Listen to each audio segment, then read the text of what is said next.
இன்னும் அடுத்த 8 மாதங்கள் மிகவும் கடுமையான மாதங்களாக இருக்க போகுது.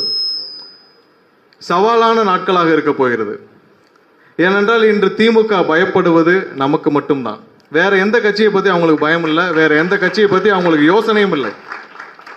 அவங்களுடைய ஒரே சிந்தனை இங்க தமிழக வெற்றி கழகம் ஒவ்வொரு கிராமத்திலும் வளர்ந்து கொண்டு இருக்கிறது, ஒவ்வொரு இடத்திலும் வளர்ந்து கொண்டு எப்படி இதை தடுக்கலாம்னு. இதற்கு முன்னால் முதல்வர் ஸ்டாலின் அவர்கள் எங்கேயாவது ஒரு 8 மாசம் அதுக்கு முன்னாடி சொல்லிட்டு இருந்தார் 200 தொகுதிகள் நாங்கள் ஜெயிப்போம்னு. இப்போ 8 மாசமா, அதாவது விக்கிரவாண்டி பொதுக்கூட்டத்திற்கு அப்புறம் எங்கேயாவது இதை பற்றி சொல்ல யாராவது பார்த்துருக்கிறீங்களா? ஏன்னா அவருக்கே தெரிஞ்சு போச்சு, எக்ஸிட் மூட்ல வந்துட்டார். அதனால தான் ஊட்டியில 7 நாள் மற்ற சுற்றுலாவும் ஒவ்வொரு ஊரையும் எக்ஸிட் மோடுக்கு கடைசி ஆண்டாக முதலமைச்சராக இருக்க போகிறார், அதை அனுபவித்துக் கொண்டிருக்கிறார். அந்த மோடுக்கு அவரே வந்து விட்டார். அவருடைய ஒரே பிரச்சனை வேற எதை